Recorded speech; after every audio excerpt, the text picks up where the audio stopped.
আল্লাহ রাব্বুল আলামিনের শুকর আদায় করছি। আল্লাহ তাআলা আমাদেরকে হায়াত দান করেছেন, সুস্থতা দান করেছেন, আলহামদুলিল্লাহ। আল্লাহর ফরজ আদায়ের জন্য, আল্লাহর ইবাদতের জন্য আল্লাহর ঘর মসজিদে, জামে মসজিদে হাজির হতে পেরেছি, আলহামদুলিল্লাহ। অত্যন্ত গরম, তাই না? এই গরমের মধ্যে ঘর থেকে বের হওয়া, মসজিদে আসা, এটা একদিক থেকে তো কষ্ট না, মুমিনের জন্য আনন্দের বিষয়। আল্লাহর ইবাদতের জন্য আল্লাহর ঘরে যাবে, আল্লাহর রহমতের কেন্দ্রে যাবে, আনন্দের বিষয়। কিন্তু কষ্ট তো আছে। কিন্তু কষ্ট, এই কষ্টটা যে মুমিন মেনে নিচ্ছে, সবর করছে, সবর করে ইবাদত পালনের জন্য, জুমার জন্য মসজিদে আসছে, 5 ওয়াক্ত ফরজ নামাজের জন্য জামাতে আদায় করার জন্য মসজিদে আসছে, আল্লাহর ঘর মসজিদে আসছে, আল্লাহ রাব্বুল আলামিন এই সবরের উত্তম প্রতিদান দিবেন কিনা? মা ইনদাকুম ইয়ানফাদু ওয়া মা ইনদাল্লাহি বাক ওয়া লানাজজিয়ান্নাল্লাযীনা সাবারু আজরাহুম বিআহসানি মা কানু ইয়ামালুন। আজরের সওয়াব আল্লাহ তাআলা, সবরের আজর সওয়াব আল্লাহ তাআলা দান করেন। গরমের প্রসঙ্গে এক দুটা কথা বলি। আজকে আসার সময় রাস্তায় বড় এক আলেমের সঙ্গে, এক খতিব সাহেবের সঙ্গে দেখা হয়েছে। জিজ্ঞেস করলাম, মসজিদে যাচ্ছেন, কি বয়ান করার চিন্তা করেছেন? বললেন যে গরমের যে তীব্রতা, এই বিষয়ে কথা বলুন। এই বিষয়ে কিন্তু কথা বলার আছে। শীতের মৌসুমে শীতের বিষয়ে বলার আছে, গরমের মৌসুমে গরমের বিষয় কি বলার আছে। প্রথম কথা তো হলো, এই গরম আমাদেরকে জাহান্নামের কথা স্মরণ করিয়ে দিতে হবে। যে আর কি দুনিয়ার এই সামান্য গরম, এটাই এত কষ্ট, তাহলে জাহান্নামের আগুনের কষ্ট কত বেশি। ইয়া আল্লাহ, তুমি জাহান্নাম থেকে আমাদেরকে হেফাজত করো। যেই আকীদার কারণে জাহান্নামে যেতে হয়, ওই আকীদা থেকে আমাদেরকে রক্ষা করো। যেই গুনার কারণে, পাপের কারণে জাহান্নামে যেতে হয়, সেই গুনাহ থেকে, পাপ থেকে আমাদেরকে রক্ষা করো।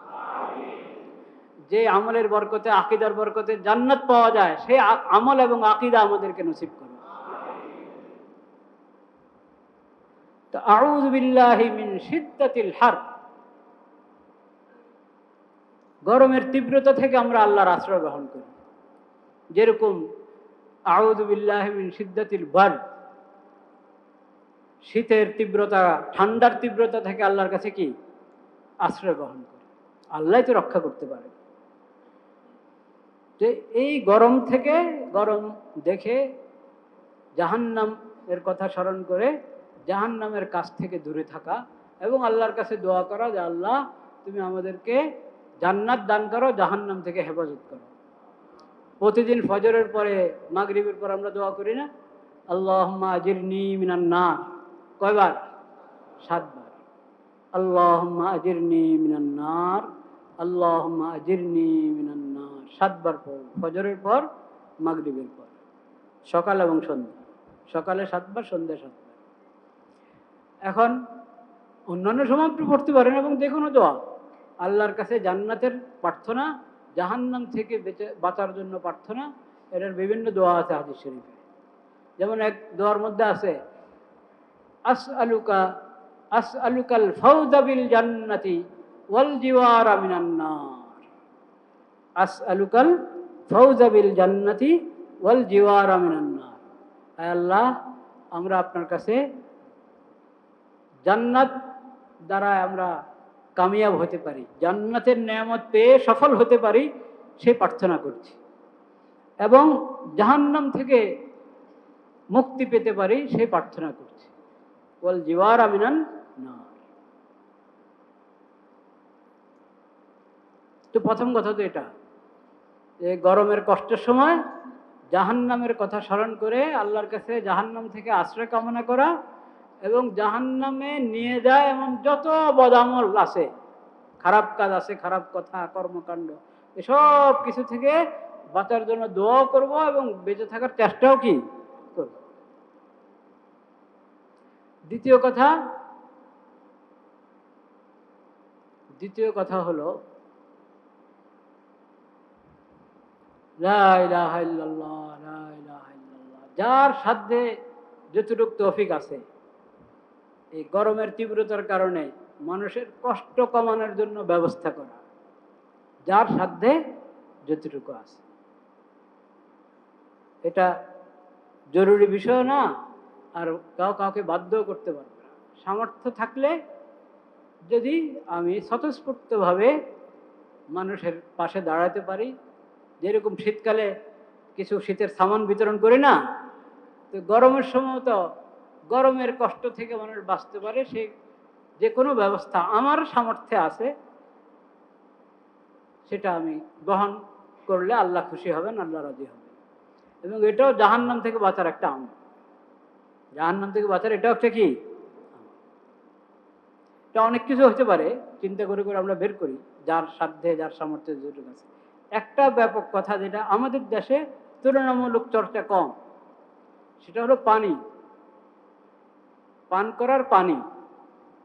এটার ব্যবস্থা খেয়াল করে দেখবেন একটু কি কম। এটার ব্যবস্থা করা যেতে পারে, যেখানে টিউবওয়েল না টিউবওয়েলের ব্যবস্থা করে দেন, পানি ঠান্ডা হয় সেই ব্যবস্থা করেন। আর শহরের মধ্যে হঠাৎ হঠাৎ দেখা যায়, হঠাৎ হঠাৎ খুব কম, যে বাড়ির যে বাউন্ডারি ওয়ালের বাহিরে পানির কল, ভিতরে হয়তো কি আছে, ওই কি বলে এগুলোকে, ফিল্টার আছে, পানির ব্যবস্থা আছে, খাওয়ার পরিচ্ছন্ন পানি, বিশুদ্ধ পানি। আর যদি গরমকালে ঠান্ডা পানি হয় তো আরো ভালো। হঠাৎ হঠাৎ দেখা যায় ব্যবস্থা আছে, একটা গ্লাস রাখা আছে, একটা কল রাখা আছে, এটার পরিমাণে বাড়তে পারে। আর যার সুযোগ আছে, এক ব্যক্তি থাকলো পানি নিয়ে গ্লাসে করে করে পরিবেশন করলো, ঠান্ডা পানির বোতল পরিবেশন করলো, সে বোতল দেখেন আবার প্রাণের বোতল কিনবেন না।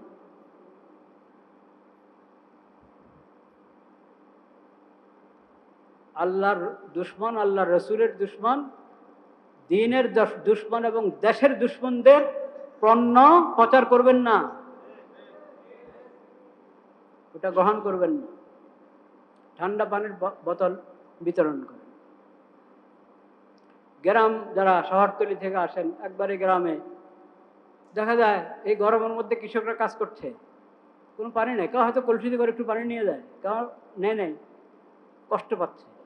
ওই সময় যদি আপনি ঠান্ডা পানি নিয়ে হাজির হয়ে যান, পানি বিতরণ করেন, শরবত বিতরণ করেন, অনেক বড় সওয়াবের কাজ।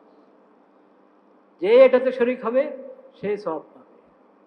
এবং এই আমলগুলো এমন যে আল্লাহ রাব্বুল আলামিন এটার দ্বারায় বান্দাকে জাহান্নাম থেকে মুক্তি দান করেন। আর শীতকালে যেরকম মুজাহাদা আছে, ওযু করতে কষ্ট, ভালো লাগে না, মন চায় না ওযু করতে, তাও যদি আমি ওযু করি, ভালোভাবে ওযু করি, তাহলে আল্লাহ খুশি হন কিনা? ইসবাগুল উযু আলাল মাকারি, মনের বিরুদ্ধে ভালোভাবে ওযু করা। অনেকের গরমকালেও ওযু করতে কষ্ট, সবার একরকম না, শীতকালেও কষ্ট, বা অধিকাংশ মানুষের শীতকালে বেশি কষ্ট। যখন ওযু করতে কষ্ট, আমি ওযুটা ভালোভাবে করব। কষ্ট হলো, এটা অনেক বড় সওয়াবের কাজ। গরমকালে স্বাভাবিকভাবে অধিকাংশের যে অভ্যাস, সেই হিসাবে হলো ওযু করতে ভালো লাগে। ওযু করতে কি লাগে? ওই ভালো লাগার সময় নিয়তটা হাজির করা, যে শুধু ঠান্ডার জন্য না, বরং পবিত্রতার জন্য। কিসের জন্য? পবিত্রতার জন্য, আল্লাহকে রাজি করার জন্য। ওটাও নিয়ত করে নিন, ওটাও নিয়ত করে। আর গরমের কারণে মসজিদের জামাত বাদ দিব না। মসজিদের জামাত কি করবো না? জরুরি দায়িত্ব, ডিউটি, এগুলোর মধ্যে কোনো অবহেলা করব না। একটু সবর তো করতেই হবে। একটু সবর তো করতে হবে। আল্লাহ সেই তৌফিক আমাদেরকে দান করে। দ্বিতীয় প্রসঙ্গ যেটা আলোচনা করার, সেটা আমি আয়াত পড়েছি 15 পারা সূরাতুল ইসরা থেকে। 15 পারার প্রথম সূরা থেকে আয়াত পড়েছি। ওয়াকুল লিইবাদি ইয়াকুলুল্লাতী হিয়া আহসান ইন্নাশ শাইতানা ইয়ানজাগু বাইনাহুম ইন্নাশ শাইতানা কানা লিল ইনসানি আদুওয়াম মুবিনা। হে নবী, আপনি আমার বান্দাদেরকে বলে দিন। দেখেন, আল্লাহ বলছেন নবীকে, হে নবী, আপনি আমার বান্দাদেরকে বলে দিন। আমার বান্দা, কত মহব্বতের কথা। আমার বান্দাদেরকে বলে দিন, ইয়াকুলুল্লাতী হিয়া আহসান, যাতে তারা উত্তম কথা বলে, সুন্দর কথা বলে,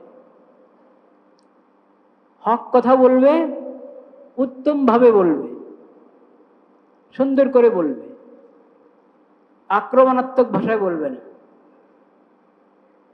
ঘাইল করে কথা বলবে না, মার্জিত কথাও হবে হক, উপস্থাপনটাও হবে সুন্দর, ভাষাও হবে মার্জিত। ইয়াকুলুল্লাতী হিয়া আহসান ইন্নাশ শাইতানা ইয়ানজাগু বাইনাহুম। শয়তান তো লেগেই আছে, মানুষের পিছনে শয়তান তো লেগেই আছে, শয়তান তো তাদের শত্রু। ইন্নাশ শাইতানা কানা লিল ইনসানি আদুওয়াম মুবিনা। শয়তান ইনসানের স্পষ্ট শত্রু, লেগেই আছে পিছনে। কেউ যদি হক কথা বলে, তাও তো শয়তান খোঁচাইতে থাকে না মানার জন্য, ওটার বিরোধিতা করার জন্য, বলেন নাউযুবিল্লাহ। সেই জায়গায় তুমি যদি অন্যায় কথা বলো, আরো ঝগড়া লাগবে। ইন্নাশ শাইতানা ইয়ানজাগু বাইনাহুম।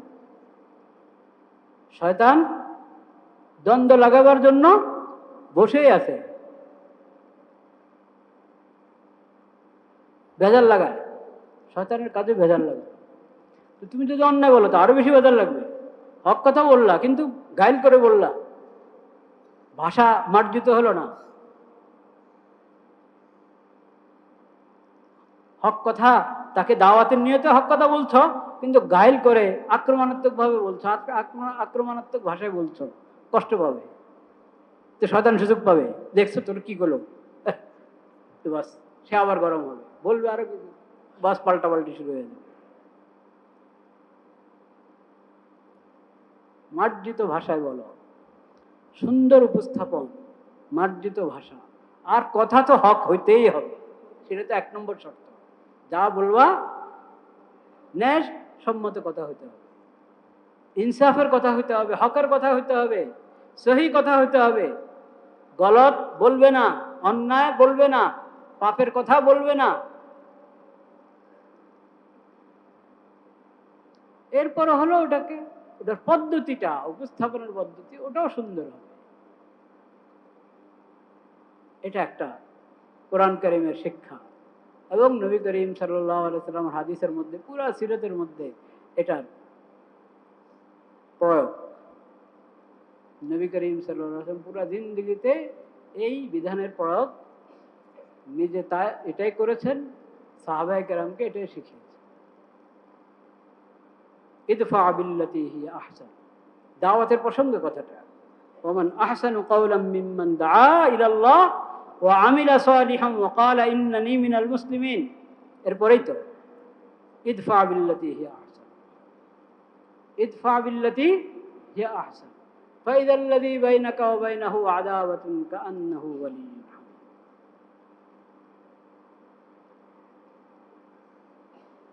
ওই ব্যক্তির চেয়ে উত্তম কথা আর কার হতে পারে, যে আল্লাহর দিকে মানুষকে ডাকে, ঈমানের কথা বলে, আমলের কথা বলে,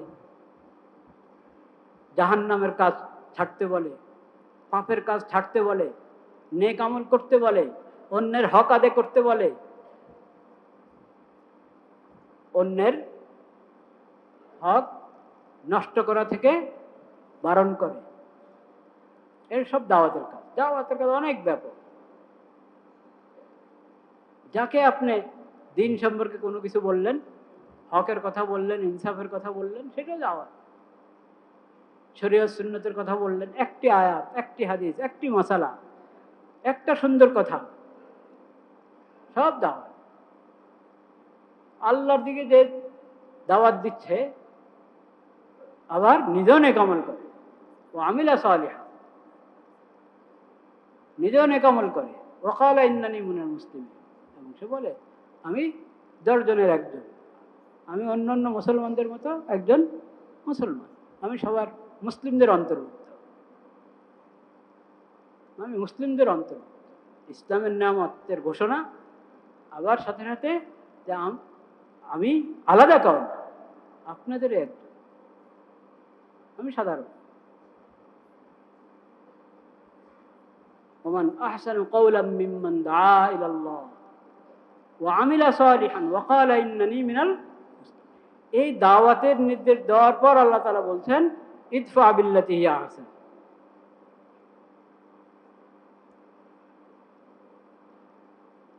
প্রসঙ্গটা হয়তো এমন, দাওয়াত যে কোনো সময় হয়, দ্বন্দ্ব হতে পারে, দাওয়াত কাউকে দাওয়াত দিতে গেলে সে নারাজ হয়ে যেতে পারে, হক কথা বুঝে না, জানা নাই। হক কথার উপর যারা আপত্তি করে, সবাই এরকম না যে জ্ঞান পাপী, অনেকে তো আছে জ্ঞান পাপী, জানে বুঝে যে কাজটা অন্যায়, সহি কাজ হলো ওটা, যেটা সে করতে যাচ্ছে, যেটা সমর্থন সে করছে, ওটা অন্যায়, ওটা পাপ, ওটা ক্ষতিকর, বুঝে, কিন্তু তাও জ্ঞান পাপী হয়ে ওই অন্যায়ের সমর্থন করে। অন্যায় সমর্থন এমন ভাবে করে মনে হয় যেন উনি, আরে আল্লাহ, ওনার চেয়ে আর বড় হক বলনেওয়ালা কে আছে। কত নিরপেক্ষ মানুষ, হ্যাঁ, উপস্থাপন এমন, এটা এক আজীব পরীক্ষা আল্লাহ তাআলার। অন্যায়ের পথে যারা কথা বলে, অন্যায় সমর্থন করে, ওদের ভাষা অনেক সময় মার্জিত হয়, ওদের উপস্থাপন আকর্ষণীয় হয়, ওতে তো ফায়দা নাই। অন্যায় কথার উপস্থাপন মার্জিত হওয়া, ওটা তার জন্য আরো ক্ষতি, সবার জন্য ক্ষতি, ওটা ওর গুনার পাল্লা আরো ভারী হচ্ছে। একজনকে আমি বলেছিলাম, গলত রাস্তায় মানুষকে ধাবিত করে, বলেছিলাম আল্লাহ আপনাকে জবান দিয়েছেন, আপনি এটাকে ভালো কাজে ব্যয় করেন। তো আরেক জায়গায় কি কর, হুজুর আমার প্রশংসা করছে। আমি প্রশংসা করলাম না, তারা সতর্ক করলাম যে তুমি মিষ্টি মিষ্টি কথা বলতে পারো, তো এই মিষ্টি কথাকে হকের দাওয়াতের মধ্যে ইস্তেমাল করো, বাতিলের দাওয়াতে ইস্তেমাল করো না। এই সাংবাদিকদের মধ্যে অনেক আছে কিন্তু মিষ্টি মিষ্টি লিখতে জানে, মিষ্টি মিষ্টি বলতে জানে, কিন্তু হকের পক্ষে লিখবে না, জুলুমের পক্ষে লিখবে।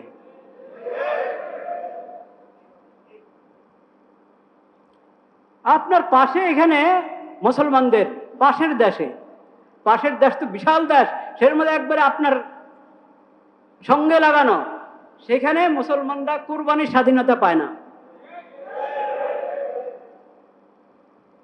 অন্যায়ভাবে তাদের উপরে জুলুম হয়। এই যে সুন্দর মিষ্টি মিষ্টি লিখতে পারে, মিষ্টি মিষ্টি বলতে পারে, ওরা কি পরিমাণ লিখেছে, কি পরিমাণ প্রতিবাদ করেছে।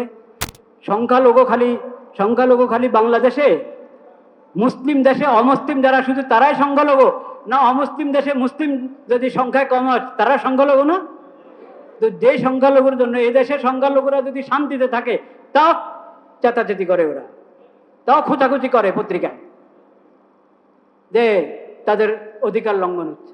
আর তো ওখানে মুসলমানদের মজলুম হচ্ছে, তাদের অধিকার লঙ্ঘিত হচ্ছে, তো তোমার কলম থেকে তো কালি বের হয় না।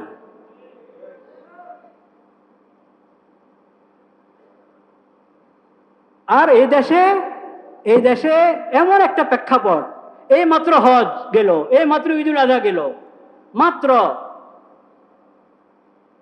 এখনো হজ আর ঈদুল আজহার আবহাওয়া শেষ হয় নাই, কোরবানির আবহাওয়া গিয়ে নেই, শেষ হয় নাই, এমন এক মুহূর্তে, এবং দর্জনখানি রমিসা যখন আপনার নির্যাতিত হচ্ছে, এমন এক মুহূর্তে তোমরা কি বলে এটাকে, মুভি প্রকাশ করবা।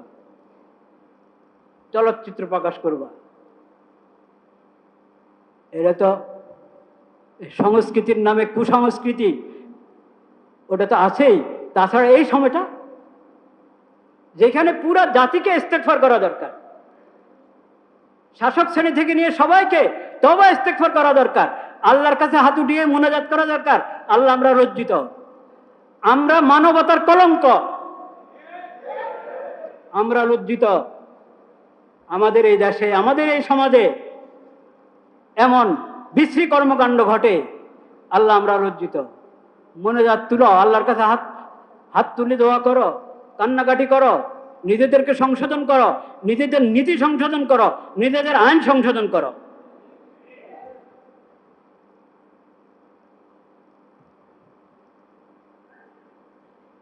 সেই সময় ওনারা কান্না, ওনাদের কান্না যে এটা কেন তোমরা তো বন্ধ করেছো, কেউ তো বন্ধ করে নাই, বলেছে কেউ ইমানি চেতনার করেছে যে এরকম গলত কাজ হতে পারবে না, বা হয়তো আরো কোনো কথা বলেছে, সেটার উপর এটা স্থগিত করা হয়েছে। স্থগিত করা হয়েছে, আলহামদুলিল্লাহ বলো, কিন্তু আলহামদুলিল্লাহ না বলে উল্টা প্রতিবাদ। স্বাধীনতা সংস্কৃতির কি? হ্যাঁ, নাগরিকদের সাংস্কৃতিক স্বাধীনতা। সাংস্কৃতিক স্বাধীনতা কাকে বলে?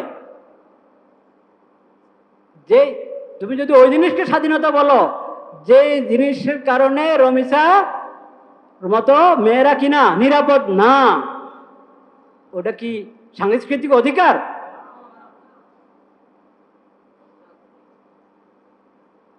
এমন একটা মুহূর্তে এমন একটা কাজ করতে গিয়েছে, কেউ নিষেধ করেছে, তোমরা স্থগিত করেছ, এখন আলহামদুলিল্লাহ বলার জায়গায় উল্টা অনেকে এটার প্রতিবাদ করে, বিভিন্ন ভাষায় এটার সমালোচনা করে। সেই সমালোচনা করতে গিয়ে একজন আজীব কথা বলেছে, ওনার ধারণা মতে নমাজও একসাথে চলতে পারে, একসাথে এই সমস্ত কুসংস্কারও চলতে পারে। মানে নমাজে রেগুলার তো কোনো বাধা নাই, কতক্ষণ আল্লাহকে রাজি করেন, কতক্ষণ শয়তানকে রাজি করেন, বলেন নাউজুবিল্লাহ। এই গলত কথা যে বলেছে, চাই বুঝে শুনে বলক, চাই না বুঝে বলক, ওই গলত কথা অন্যায়, ওই গলত কথার প্রতিবাদ সবাই যে কোনো ঈমানওয়ালা করতে পারে, কিন্তু সেটার ভাষা মার্জিত হইতে হবে। ভাষা কি হইতে হবে? মার্জিত হইতে হবে।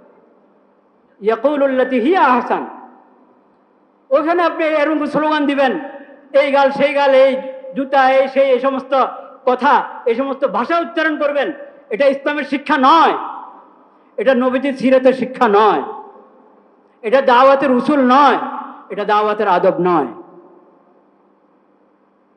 মনে রাখবেন,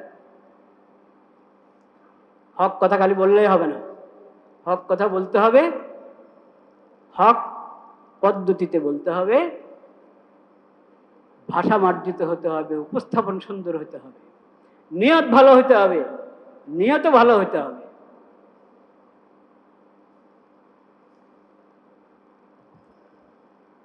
লা ইলাহা ইল্লাল্লাহ, লা ইলাহা ইল্লাল্লাহ।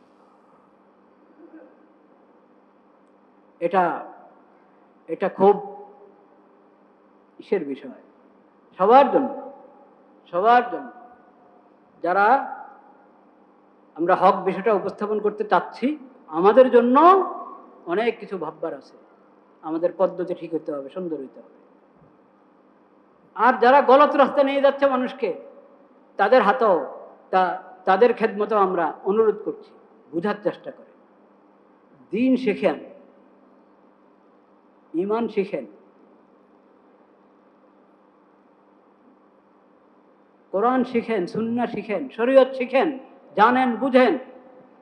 একজন মুসলিম কিভাবে কথা বলবে? ইসলাম সম্পর্কে যদি না জানে, ইসলামী শরীয়ত সম্পর্কে না জানে, তাহলে তো তার কথা মুসলমানের মতো হবে না। যে যে দায়িত্ব পালন করি আমরা এই দেশের, সমাজের যে সেক্টরে যারা কাজ করি, প্রত্যেক সেক্টরেই আমাকে ইসলামের পরিচয় দিতে হবে। আমি ডাক্তার, আমি একজন মুসলিম ডাক্তার।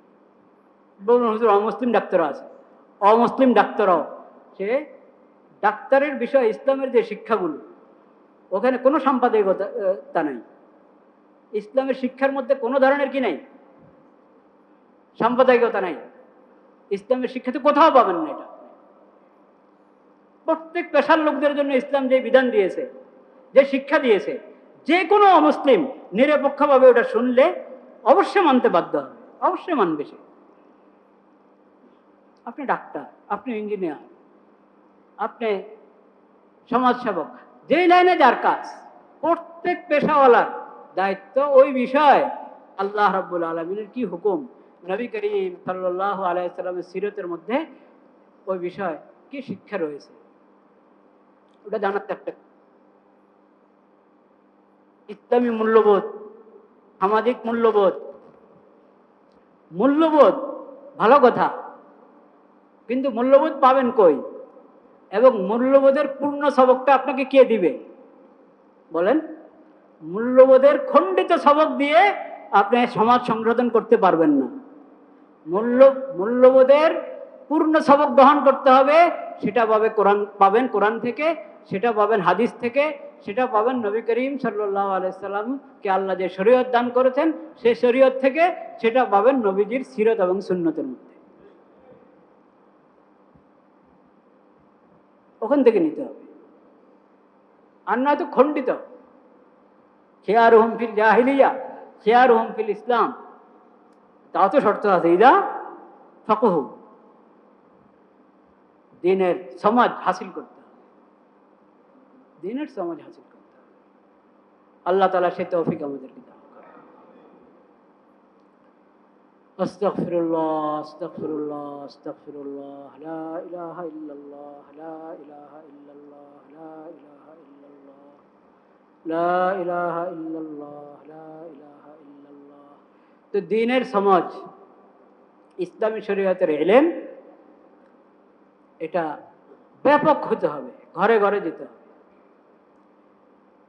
এটা ইসলামী সরকারেরও দায়িত্ব। ফরজ ইলম প্রতি ঘরে ঘরে পৌঁছানো, প্রতি ব্যক্তির মধ্যে এই ইলম নিয়ে আসা। যতটুকু ফরজ, ফরজ আইন ইলম কমপক্ষে অতটুকু, আল্লাহ কি ফরজ করেছেন, কি হারাম করেছেন, এটা সরকারের সমস্ত যতগুলো সেক্টর আছে, প্রত্যেক সেক্টরের প্রত্যেক ব্যক্তির মাঝে ইলম আসতে হবে,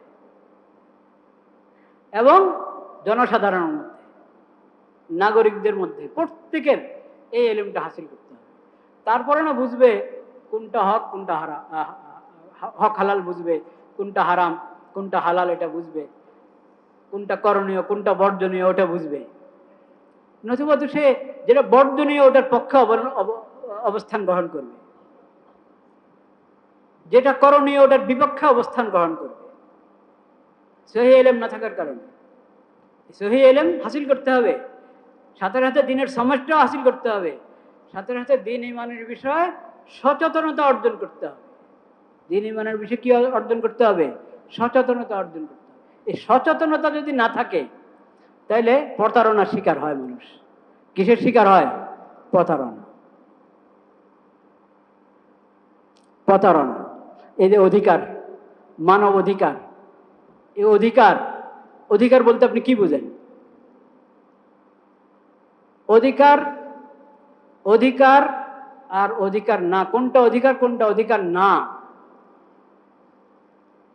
এটা মুমিনদের জন্য, মুসলিমদের জন্য, উম্মতে মুসলিমের জন্য ঠিক করে দিবে কে?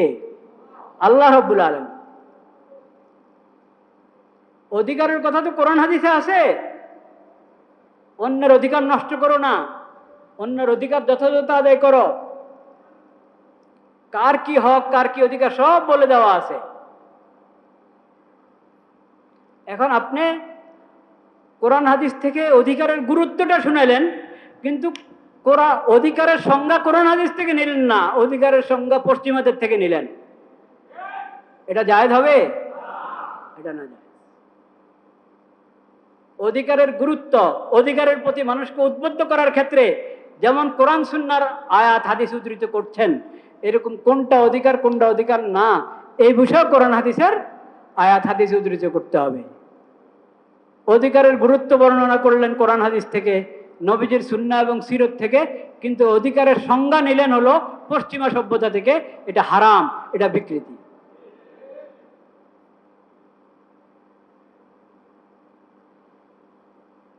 প্রতারণার কোনো শেষ নেই।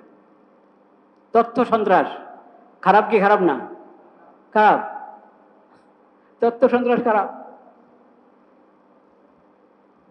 কাকে বলে তথ্য সন্ত্রাস? তথ্য সন্ত্রাস কাকে বলে?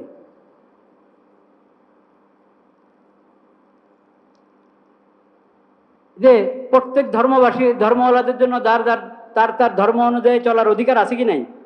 আছে। তার পরিমণ্ডলে সে তার ধর্ম পালন করবে, এটাতে কোনো বাধা নাই। ইসলাম কোনো বাধা দেয় নাই।